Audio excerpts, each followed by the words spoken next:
and Milan shortly. So I welcome both of you to this session and showcasing this tool. And also I think this is kind of a launch of that tool to a broader audience. And I welcome all of you to access this tool and work with that and then give the feedback also. So over to you, Jeremy and Milan, to take this. Thank you, Hari. Right. Oh, thank you everyone for coming. It's super great to have you all here. I guess it's not often you get to have a wee launch at an international meeting, at least from my side, preparing something. So we're stoked to be able to have this opportunity. So thank you, Hari, Gadi, and the organisers from IFSED for making this happen. Right, so what are we going to talk about today?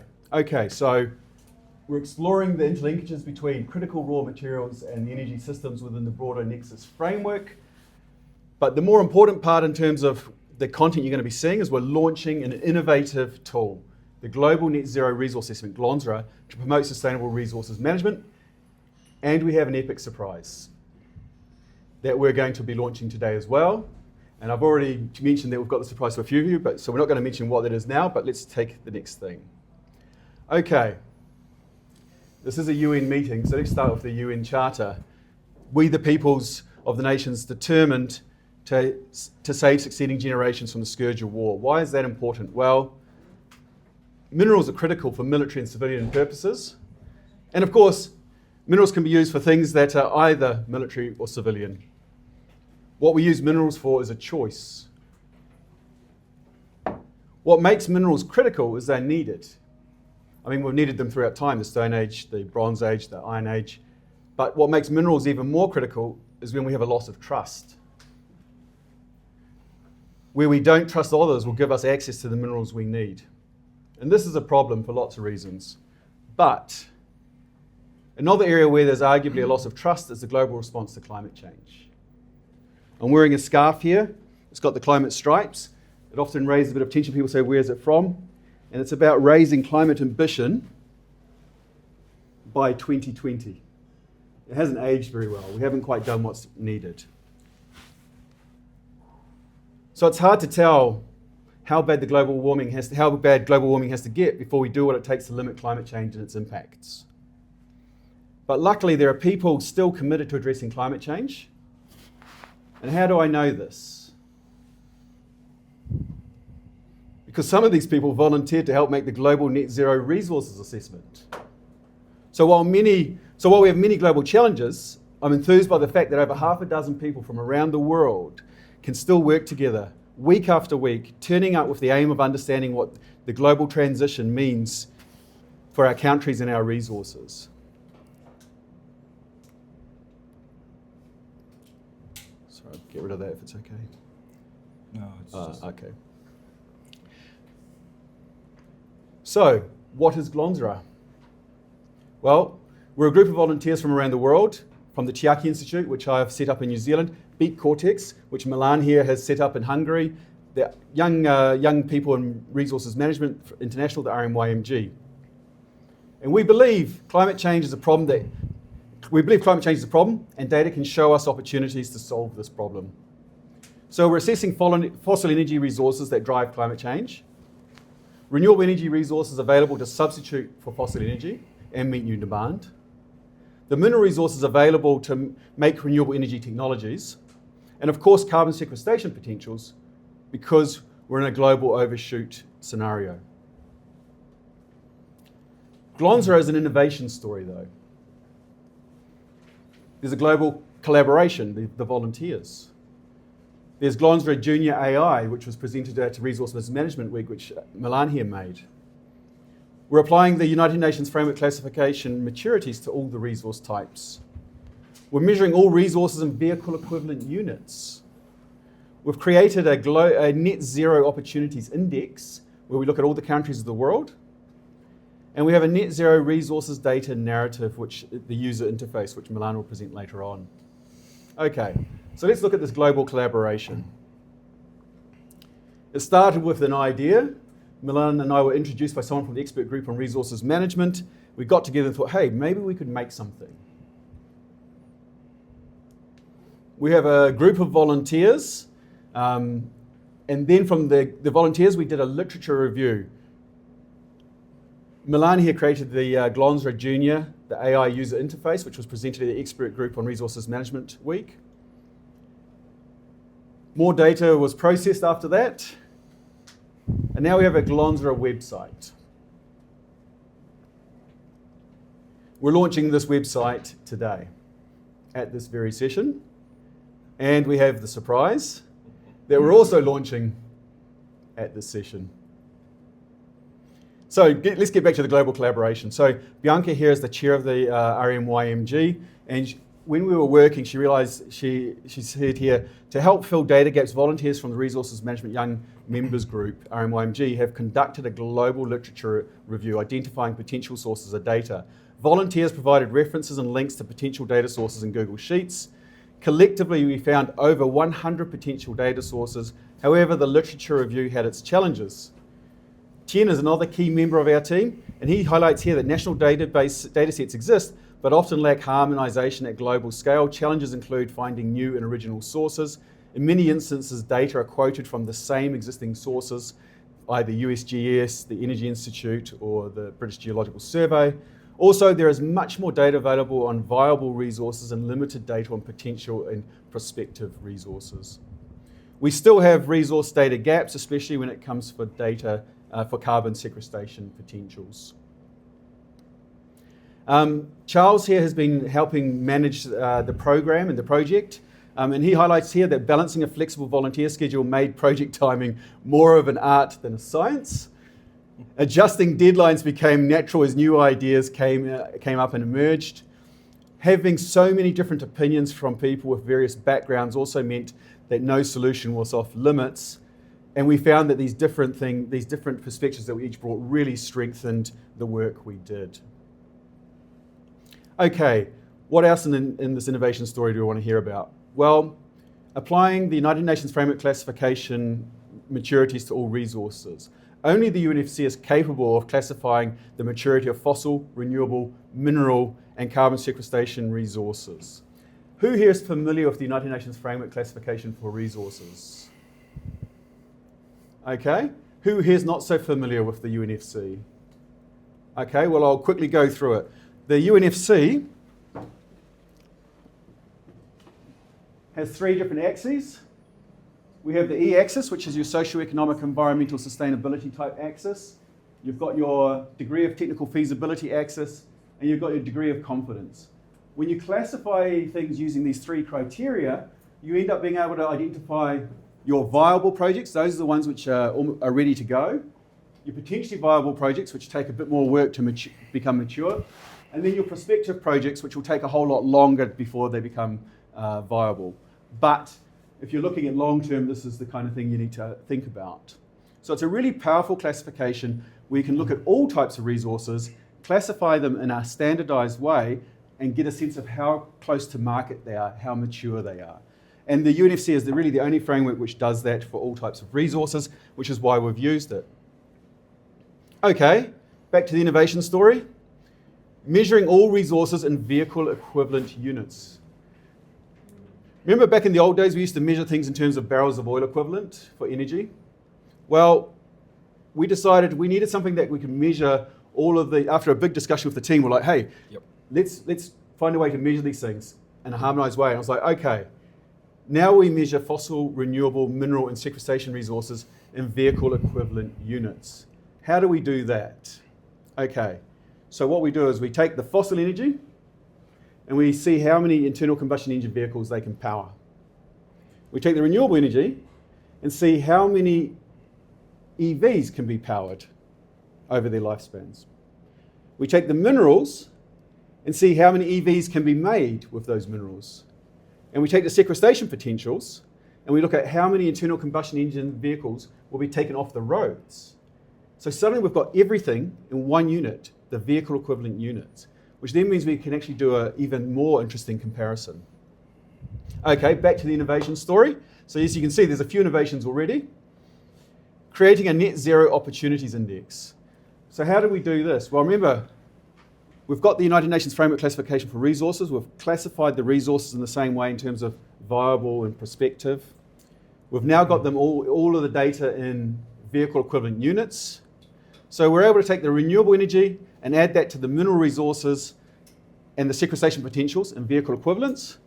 But we also want to minus off the bad thing in terms of the thing that drives climate change, so we minus off the fossil in terms of vehicle equivalent. And then we've created an index based on that.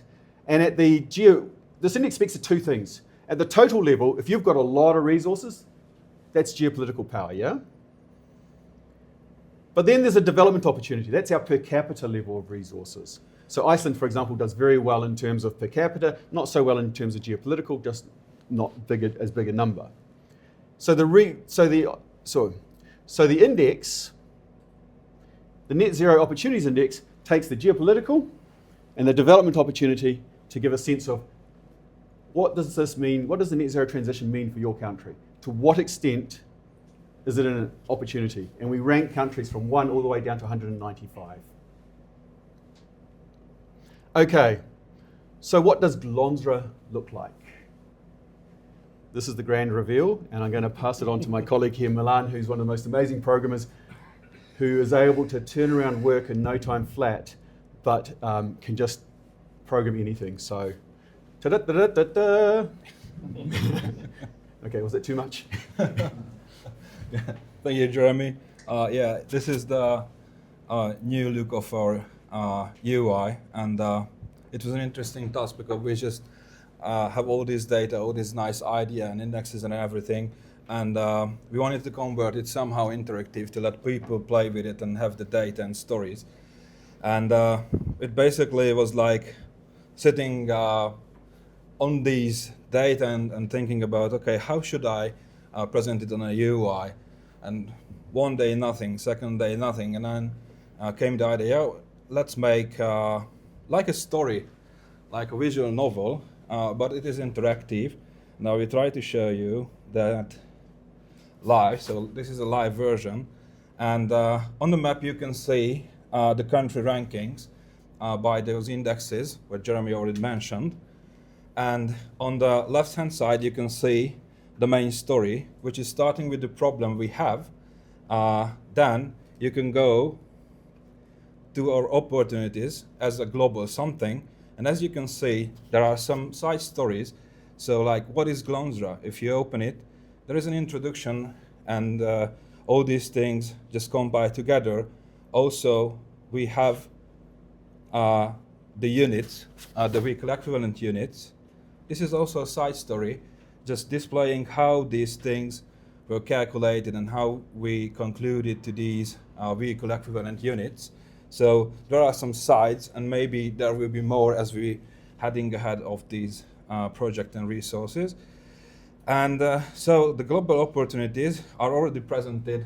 I don't know how much it is seeable, but those are already vehicle equivalent units as a global snapshot. So these are our global opportunities together, which is a good thing to see together. And if you go another step in the story, we're just mentioning the time advantage of how renewables is how many times it to bring prospective resources into production.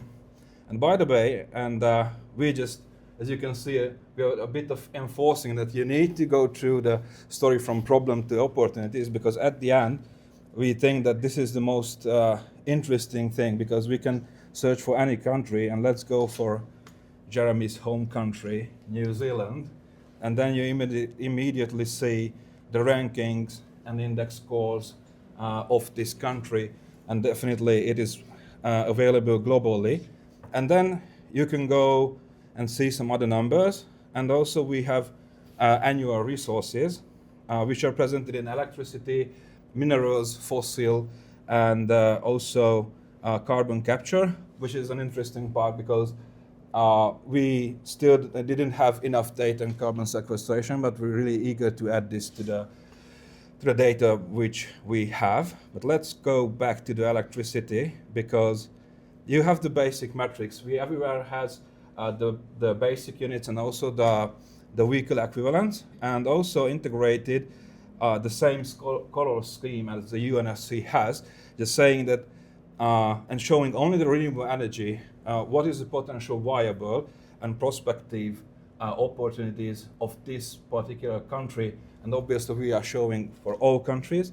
And also we have other kind of analytics, like the change of renewable energy usage year by year, and also how much a low carbon or fossil this country has, because in the future we are planning to also build up some kind of an index of the progress. So not just the opportunities you already have, but how much your country done on towards a net zero. Or also we would like to integrate somehow the water nexus also inside, because it's highly correlating everything together. And then you can see the resource cards. It is presenting all the resources what this country has with percentages and all the corresponding vehicle equivalent units. So, and you always has the AI here, which is telling or try to tell the story and answer all your questions about the country. It can make your charts. It can answer that how much resources has, for example, New Zealand. So you can directly talk with the data what we already have. And also we are trying to, in the next steps, to integrate a complete storytelling tool. So you can ask directly the AI that, okay, can you tell me the opportunity history and story of New Zealand or any other country? So it will answer you, and it has all the information. Also, Jeremy already asked who is familiar with the UNFC. And so we have integrated all the official documentations from UNFC, and thanks for the UNEC for that. So you can ask questions from the AI about the UNFC, and it will directly answer you from these official documentations. So you can grab some information on the UNFC itself, because it is quite of a fundamental how we was able to classify and determine the project maturity of these resources, what we have right now. So this is the application. It is publicly available. We will share at the end the QR code. So please use it on your own fun, grab some data. And also there are feedback there, which is we are really eager to grab some feedbacks, both on the data, both on the UI, and basically on the whole project. So that's our application right now. And yeah, go back to Jeremy. Thank you very much. So that's launch number 1. For those that have just gotten in the room, there's going to be a second launch, and it's a surprise. So we've just launched the Global Net Zero Resource Assessment. Are we back into the PPT? Yes. I just Okay. need to Brilliant. go through the backup slides. Okay. If you're wondering about who paid for all of this, no one. This is entirely by volunteers. The other thing that's kind of interesting about this, and we've learned along the way, is we have the world's worst business model. We make it, we talk about it, and then we hope to get some money. I think actually in hindsight, the better model is to talk about it, get the money, and then make it, yeah. But anyway, it is what it is. What we also thought is there wasn't really a category for funding for this type of thing. You know, there's categories that are related, and instead of spending loads and loads of time trying to get funding, we thought, let's just use that time to build it and then turn up somewhere like here and present it.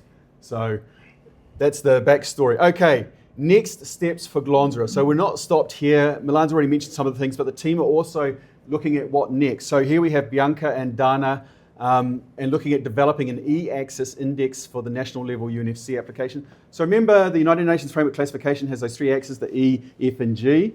And the E is your socioeconomic environmental axis. Well, we're looking at assessing the socioeconomic viability of resource development at the national level using an index scoring approach compatible with the UNFC. This enables strategic classification at the kind of the national level, and then there's a thing covering a portion of my screen. So without necessarily having project level data. So what we'll be doing is taking national level data that's available and going, where does this country fit on the E-axis in general terms? Okay, progress to date. Identified key E-axis dimensions. So we have policy and regulatory stability, infrastructure readiness, market attractiveness, ESG, social acceptance. The Bianca and Dana have been mapping global indicators, RGI, WGI, climate scope, EPI, for example, designed a 0 to 100 scoring method and mapped to E1, F1. So E1, F1 refers to those categories on the axis. And if you look online at the UNECE website, you'll see the documentation that shows the UNFC and all of these classific schemas. Next steps, finalise core indicator set across the sectors, mining, renewables, fossil fuels, CCUS, create a scoring template, pilot test 2 to 3 countries with their resources, and then validate with stakeholders, internal and external. So this is a really exciting piece of work. We have the core of GloNZRA, which we've described, and now we're going to be branching out into various things. Yusuf here has been working on AI-assisted data collection and processing workflows. So basically turning scattered data sets into interoperable, machine readable. The key thing is really getting a sense of, okay, GloNZRA automates the ingestion, standardization, and integration of global resource data from diverse sources, trying to reduce the labor intensity of this, because we've really used the volunteers and ourselves to do all of the work. Can we speed it up with AI? So looking at the input sources, processing pipeline, and then outputs into the thing. The key challenge we've had all along the way while doing this, and Yusuf and the team and ourselves have been looking at, is how do we ensure data quality? That's really the key, and that's been the thing that we've spent the most time in terms of this piece of work. But we're going to continue pursuing the extent to which we can use AI data collection and processing, while also ensuring that we have data quality and we're not getting hallucinations or other things, because that would be a disaster. Anna here has done a lot of work. Anna's been with Tiaki Institute as our first round of interns, has done a whole lot of data processing, but is now doing a special project for part of her final assessment, looking at the agency of international data in the Net Zero Resource Assessment. So we're aiming to test the extent to which developing a global Net Zero Resource Assessment creates interest and support towards a global transition. And we're very eager for you to fill in a form at the end of this regarding play with the data, have a look and see what your immediate feedback is. To answer our research question, we'll be testing 3 key important hypotheses. Whoops, I've pressed it too much. And we would really appreciate your help completing a short survey available from the web app or via QR code at the end of this presentation. One of the hypotheses really is, the extent to which data really draws the eye. When I was in the United Nations Statistics Division, the most controversial pieces were always Human Development Index. Why? Because countries were ranked. And we came up with the mirror hypothesis. When you've got a mirror, you can't help but look, see where you are, friends and enemies. Cool. Okay. Right. Did we mention there was a surprise? I know I did, quite a few times. Okay, so here's the surprise. At the risk of complete failure, here we go. Epic electric world records. It's exactly what it sounds like. So up until now, it's been very UN, very serious. Climate change is a problem, but it's in your national interest to be part of a global net zero transition because of the resources that we have. Okay, so what's epic electric world records? It's exactly what it sounds like. It's basically world records related to electrification. And we have over 300 world records that have been collected by a team. We had a young researcher develop the web app, and then Milan, of course, did the final stage of getting it over the line. We've had a young researcher collect 300 records from around the world, and then it's a very senior person who's worked in media before. They also helped tidy up, make sure we had a good style guide. Short, sharp world records. And what it shows is electrification's really, really fun. And I'll mention the inspiration for this because we have a little bit of time. So I was mountain biking with a mate in New Zealand, and he happens to own New Zealand's only battery electric plane. And he flew from the South Island of New Zealand over Cook Strait to the North Island, which at the time was a world record for battery electric flight over open body of water. So I asked him, are you in Guinness Book? He goes, no. I'm like, why not? Well, there wasn't a category. So I says, okay, well, wouldn't it be great if we had epic electric world records? And that was kind of a flippant remark, eh? But then started thinking about it. It was like, you know what? We do all this serious work in the UN, but Epic Electric World Records, that's just fun. It's the kind of thing that would really engage a wide audience. It shows that when you start thinking about it, there's almost nothing you can't do with electrification. You can do everything. Fastest train, maglev, tallest wind turbine. There was a father and son that went across the English Channel on those electric flight boards, those foil boards. Can you imagine? There are so many things. So this is the team that put it together. So in addition to having that serious information, we now have Epic Electric World Records. So in short, coming to the conclusions, and then we'll have Q&A. So climate change is a problem. GloNZRA shows it's in our national interest to be part of a global net zero transition. And it's fun. You can be part of the global net zero transition and perhaps even set an Epic Electric World Record. And getting back to the UN Charter, perhaps an important way to build trust on climate change and the global net zero transition is to collectively agree, sorry, I can't quite see it on the screen, is to collectively agree that we want to have fun and we want to make the world a more fun place for all of us. Because I think that's kind of missing at the moment, getting back to that trust piece. So thank you very much. Here are the QR codes to the GloNZRA website and to the feedback research that Anna's doing for her assessment, but will also really help us understand where we're going well and where we're going wrong and what we can do better. Thank you very much, really appreciate it. Thank you, Jeremy and Milan. You have shown something that has got data and interoperability so that you can connect globally. Then you talked about how national self-interest could be put into focus using that index of net zero index. So that gives positive feedback to countries that there is opportunities, not just challenges. You really can reach out and get that opportunities converted into everlasting value.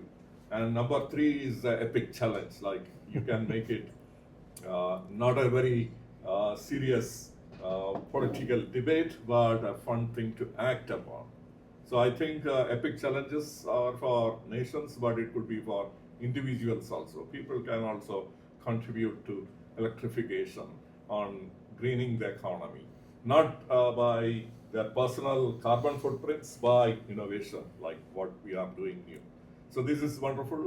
This is a very innovative thing, this global net zero assessment. It's easier, acronym. So we will open the floor for a few questions and reactions from the audience. So if we have...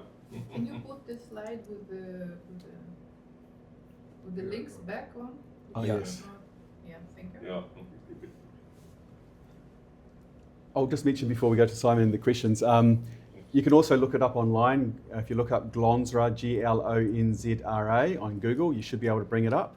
Or if you Google Epic Electric World Records, that will also bring it up. I saw a few hands, so shall we jump in with Simon and then... You can have a question. Simon, okay, then. Right, okay, so very nice work. I would say this kind of work is really hard to get funding for because the current business model simply doesn't understand it. So when you talk to people, you get all the support in the world, but when you want them to write a check, suddenly you get this glassy-eyed, stunned mullet look, some other time. What you've done is done the chicken and egg thing, and you reverse it. You've actually created a platform. Now that platform is a staging platform to do things. And that's where you get your funding from. We will use this platform to action a series of projects, and that's where you get your funding for your team. I have a series of ideas for you what the next generation would look like. We can discuss it later, because it will take more than 2 minutes. Okay. Yeah. Thank you. Thank you. Maybe have a reaction to that. Go around. I think we can.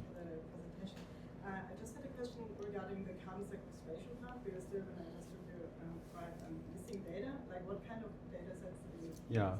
So it's always been, of course, since we're just working for free and volunteering, we've had to prioritize, and we prioritize the other resource types. Secondly, we knew very early on that getting global sequestration data was an order of magnitude more complex, partly due to some of the skills limitations in our team. None of us were GIS gurus, and some of the data sets were available in GIS only. So if we had that skill set earlier, we could have leaned into that. The other thing that was interesting was watching data sets emerge even over the time while we were, so a couple of Nature papers were being produced and they had actual tabular national level data. It's just that we felt we didn't have the time to bring it in and quality control all at the same time. So we feel like we'll be able to start bringing data into that space, but it's a watch this space, and it'll be interesting to see the extent to which it does or does not change the index values, for example. You mentioned the types. So obviously, CCS there's a potential there. I'm not going to go into the discussion of whether it's economically viable or will ever happen. I think there is certainly doubt around that. Obviously, there's the forest type story and the nature-based solutions. Again, there's already studies showing we don't have enough land in the world to sequester the amount required. So there are certainly very, very large challenges in this space. So it'll be super interesting to see the extent to which sequestration creates numbers of scale, and when we put it into vehicle equivalent, how that looks. Any other question? But I have a question. You have this index of opportunities, net zero opportunities. So can this index be taken by NGOs or non-governmental organizations, communities, which are highly active on climate goals and all, whether this could be an important point for them? Yeah, I think it's there. We're always thinking about open science and open data. So if there is a use case, we really don't care that who can have that data and these calculations and the end results. So yeah, and it can be a great use of it. That's why we make it, because these data and rankings of countries and opportunities can be interesting for regular daily people, and they can understand the ranks. They can also understand the vehicle equivalent unit, because most people, for example, my friends, when they see petajoules or megatons, they are just, oh, no way. But they can easily understand the vehicle equivalent unit, and they can imagine it. So we try to make meaningful resource presentations with it. So yeah, and also for governments or researchers who are interested in it, it can be useful for them. Yeah. Thank you. You have this ranking, you have the very green countries in one end and some orange, red. Yeah. So orange, red people will not be obviously happy with the situation. So what can they do to improve? I have my own experience, because if you search for Hungary, it is 140 something, so it's almost completely orange at the moment. But for example, I wasn't upset at all, because it means that we have some opportunities and we need something to do, and that's why, for example, we are thinking of making also an index on the progress. Yeah. So, for example, Hungary has this amount of opportunities, and where Hungary is in the progress towards a net zero, and maybe it can a bit switch the tide from the, let's say, the geolottery. I will jump in here on that one. I was looking at last night and we were discussing this as well. Yeah. It's like, the first thing we could do is also change the color scheme. Because red is like a red flag, eh? It's like, maybe we should just go from dark green to light green, because the reality is that in many cases, if you're at the bottom end, it's not that you don't have opportunities, it's just that not as much as some of the others.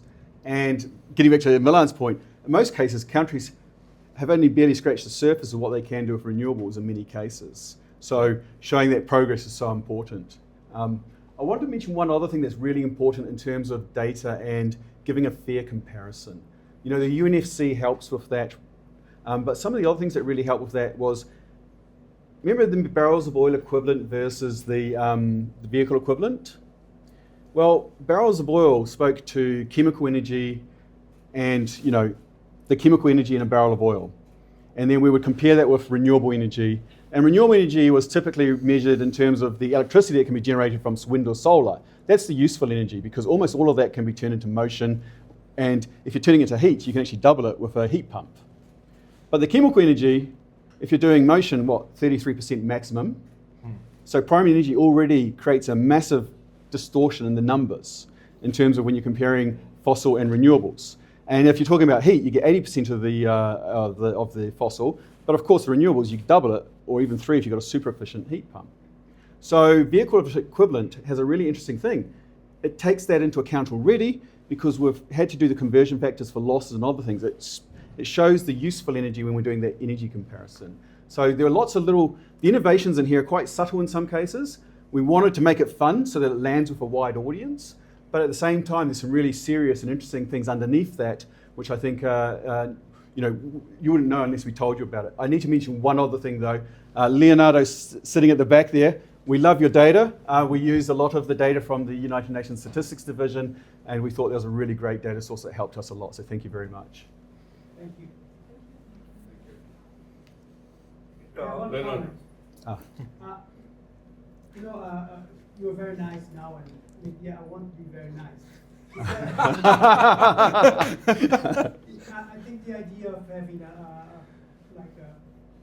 a unit that's understandable by all is nice, and then you mentioned the same kind of energy, because electricity is much more quality energy than, for example, heat, especially low heat.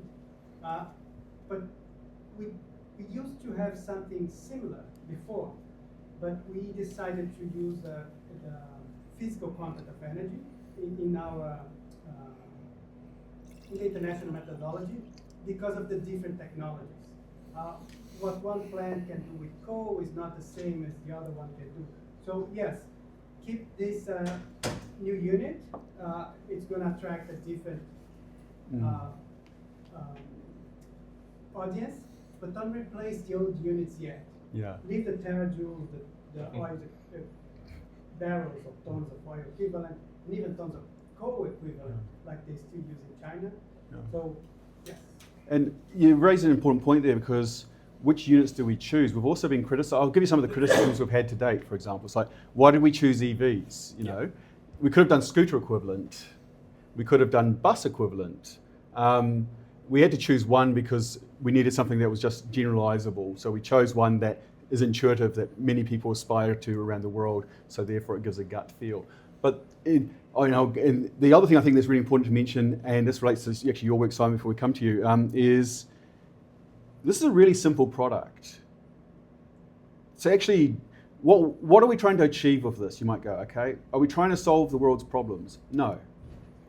What we're trying to do is we're hoping that people in the audience, that people in governments around the world, hopefully some leaders go, I haven't seen these things together before. I didn't realize that when we drew these things together, there might be more of an opportunity than I ever expected, because we've got different agencies and we just never seen it together.